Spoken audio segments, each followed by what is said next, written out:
আমি জানি আজ তুমি এই ভিডিওটাতে এসেছো একটাই কারণে। তুমি ইচ্ছে করলেও নিয়মিত পড়তে পারো না, মন বসে না, মাথা কাজ করে না, ভিতরটা অস্থির লাগে, ফোনটা হাতে না থাকলে ভালো লাগে না, আর পড়তে বসলেই মনে হয় কাল থেকে পড়বো। কিন্তু আমি সবসময় তোমাদেরকে বলি সেই কাল কখনো আসে না। আর এটা কি তোমার সমস্যা? না বন্ধু, এটা তোমার নয়, বরং এটা তোমার মস্তিষ্কের সমস্যা। আর সবচেয়ে বড় কথা, এটা এমন একটা সমস্যা যা ঠিক করতেই মাত্র 7 দিন লাগে। কিন্তু শর্ত একটাই, যদি তুমি সত্যিই চাও। আজ আমি তোমাকে যে জিনিসটা শেখাতে চলেছি, এটা আগে কোনো স্কুল, কোনো টিচার, কোনো কোচ, এমনকি হয়তো তোমার কোনো অভিভাবক কেউ শেখায়নি। কারণ তারা সবাই তোমাকে পড়ার টেকনিক শেখায়, কিন্তু আমি আজ তোমাকে শেখাবো পড়ার নেশা তৈরি করার বিজ্ঞান। হ্যাঁ, নেশা। তুমি ঠিকই শুনেছো। যেমন মানুষ ফোনে আসক্ত হয়, ঠিক তেমনই একই ব্রেন কেমিস্ট্রি ব্যবহার করে মানুষ পড়াশোনার নেশাতেও আসক্ত হতে পারে। কেউ তোমাকে এটা বলে না যে পড়াশোনা হলো পৃথিবীর সবচেয়ে শক্তিশালী আসক্তি, তবে যদি তুমি সঠিক পথে সেটাকে চালু করতে পারো। তুমি হয়তো বিশ্বাস করতে পারছো না, কারণ তোমার জীবনে কখনো এমন দিন আসেনি যেদিন তুমি নিজে থেকেও পড়তে ইচ্ছা অনুভব করেছো। বরং তুমি পড়েছো ভয় দেখে, মার্কস দেখে, টেনশন দেখে, নিজের ইচ্ছা থেকে নয়। আর এ কারণেই পড়া কখনোই তোমার নেশা হয়নি, কিন্তু এবার হবে। কারণ আগামী কয়েক মিনিটে আমি তোমার ব্রেনকে এমন জিনিস বোঝাতে যাচ্ছি যেটা বোঝার পর তোমার পুরো পড়াশোনার দৃষ্টিভঙ্গি বদলে যাবে। এই 8 মিনিটের শেখানো জিনিস 8 বছরেও শেখায় না কেউ। আচ্ছা, তুমি কি জানো পড়াশোনা একটা কাজ নয়, এটা একটা কেমিক্যাল এক্সপিরিয়েন্স। তাই তোমার ব্রেনে 3টে রাসায়নিক নেশা তৈরি করে: ডোপামিন, নরএপিনেফ্রিন আর সেরোটোনিন। মানুষ ফোন স্ক্রোল করলে ডোপামিন তৈরি হয়, তাই ফোনের নেশা হয়। মানুষ ভিডিও গেম খেললে ডোপামিন তৈরি হয়, তাই গেমের নেশা হয়। কিন্তু তুমি কি জানো পড়াশোনাও ঠিক একইভাবে ডোপামিন তৈরি করতে পারে? তবে সমস্যা হলো তোমার ব্রেন কখনোই পড়াশোনার সাথে আনন্দ শব্দটা মিশিয়ে দেখেনি। তোমার কাছে পড়া মানে চাপ, ভয়, টেনশন। তাই যতক্ষণ না তুমি এই চিন্তা বদলাচ্ছ, ততক্ষণ পড়া তোমার কাছে কখনোই নেশা হবে না। এখন আমি তোমাকে যে গল্পটা বলবো, এই গল্পটা ঠিক তোমার মতোই একজন ছেলের গল্প, যে আগে পড়তে পারতো না, কিন্তু আজ পড়া তার নেশা। আর এই গল্পে লুকিয়ে আছে ব্রেন কন্ডিশনিং এর রহস্য। আর এই গল্পটা হয়তো তোমার গল্পই হতে পারে, তাই শেষ পর্যন্ত শোনো। একটা ছেলে ছিল, নাম অর্ণব। অর্ণব পড়াশোনায় খুব খারাপ ছিল না, কিন্তু ফোকাস ছিল 0। পড়তে বসলেই চোখ ফোনে চলে যেত। রাতে পড়ার প্ল্যান করতো, কিন্তু রাত এলেই ক্লান্ত লাগতো।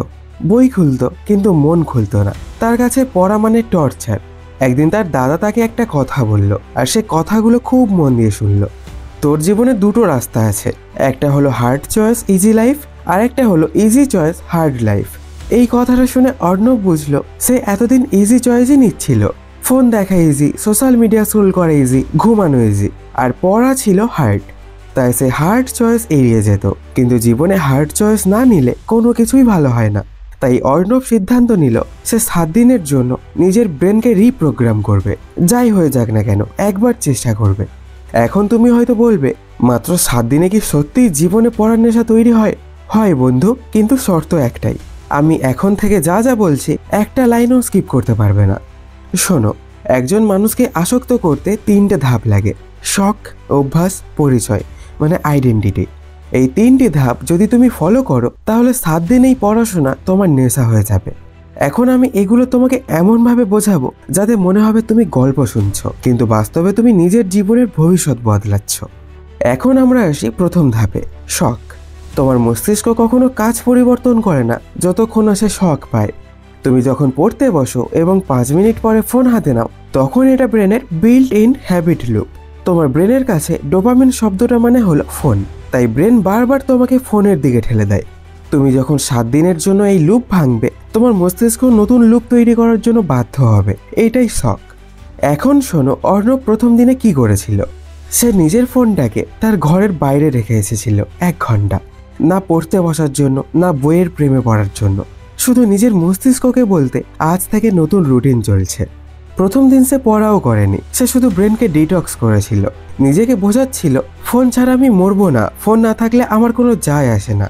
তোমাকেও আজ ঠিক সেটাই করতে হবে। আজ কোনো পড়া নয়, আজ ব্রেন ডিটক্স। আজ ব্রেনকে শখ দাও। তোমার ফোনকে 3 ঘন্টা কাছে রাখবে না।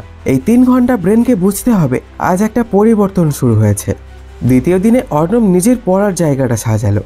একটা ভালো জায়গা বানালো যেখানে বসলেই মুড ভালো হবে।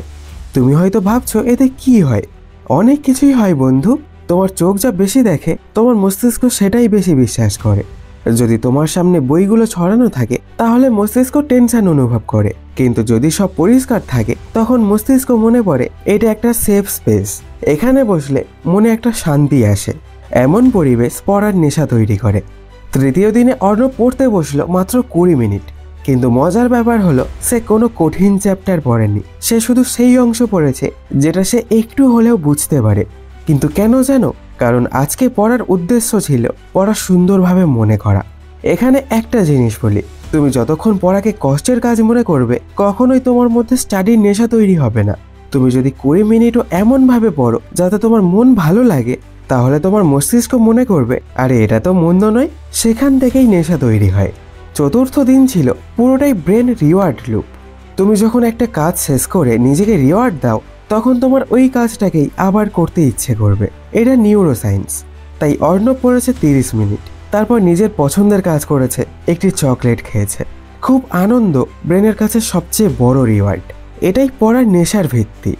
পঞ্চম দিনে অর্ণব এমন পড়া বেছে নিল যা সে পছন্দ করে, পড়তে ইচ্ছে করে। এটা খুব গুরুত্বপূর্ণ, কারণ মস্তিষ্ককে কখনো জোর করে শেখানো যায় না, মানসিকভাবে টেনে আনতে হয়। তুমি যখন নিজের পছন্দের চ্যাপ্টার পড়ো তখন তোমার ব্রেন ডোপামিন রিলিজ করে। এই ডোপামিনই ধীরে ধীরে নেশা তৈরি করে। ষষ্ঠ দিন আসলো ডিপ ইমার্শন ডে। এদিন অর্ণব 1 ঘন্টা একটানা পড়েছে। শুরুতে একটু ভয় লাগছিল, কিন্তু কয়েক মিনিট পরে সে বুঝলো একটা নতুন জিনিস, পড়াশোনা অ্যাজ এ ফ্লো স্টেট। তুমি যখন ফ্লো স্টেটে ঢুকে যাও তখন বাইরের পৃথিবী হারিয়ে যায়। তুমি শুধু পড়া আর তুমি, এটাই পড়ার নেশার পিওরেস্ট ফর্ম। এবং শেষে সপ্তম দিনে সে আইডেন্টিটি শিফট করেছে। সে নিজের মাথায় নতুন পরিচয় তৈরি করেছে, আমি পড়া ভালোবাসি। তোমার পরিচয় বদলানো মানেই তোমার পুরো জীবন বদলে ফেলা। কারণ মানুষ সবকিছু লুজ করে কিন্তু আইডেন্টিটি লুজ করে না। তুমি যদি মনে মনে নিজেকে বলো আমি তো লেজি, তাহলে রিড করতে পারবে না। কিন্তু তুমি যদি নিজেকে বলো আমি সেই মানুষ যার পড়তে ভালো লাগে, তবেই তোমার মস্তিষ্ক সেটাকেই ফলো করবে। এটাই নিউরো সায়েন্স। বন্ধুরা, এটাই সেই 7 দিনের জার্নি যা তোমার জীবনকে বদলে দেবে। আর সবচেয়ে বড় কথা, তুমি যদি 7 দিনের জন্য এই রুটিন এমনভাবে ফলো করো যেন এটি তোমার জীবনের উপর নির্ভর করে আছে, তাহলে সত্যিই তোমার মধ্যে পড়াশোনার নেশা তৈরি হবে। এটা আমি আমার অভিজ্ঞতা থেকে বলছি। হাজার হাজার স্টুডেন্টসের পরিবর্তন আমি দেখেছি। এখন সিদ্ধান্ত তোমার। তুমি কি সেই মানুষটি হতে চাও যে প্রতিদিন কাল থেকে শুরু করবে, নাকি হতে চাও সেই মানুষ যে 7 দিনে নিজের পুরো জীবন বদলে ফেলবে? আমি জানি তুমি পারবে। তোমার ভেতরে সেই আগুন আমি দেখতে পাচ্ছি। আর আজ এই ভিডিওটা এখনো দেখছো মানে তুমি বদলাতে চাও, এটাই তার প্রথম সাইন। এখন শুরু করতে হবে, আজই, এই মুহূর্তে। কারণ যেদিন পড়াশোনা তোমার নেশা হয়ে যাবে সেদিন তোমাকে কেউ থামাতে পারবে না।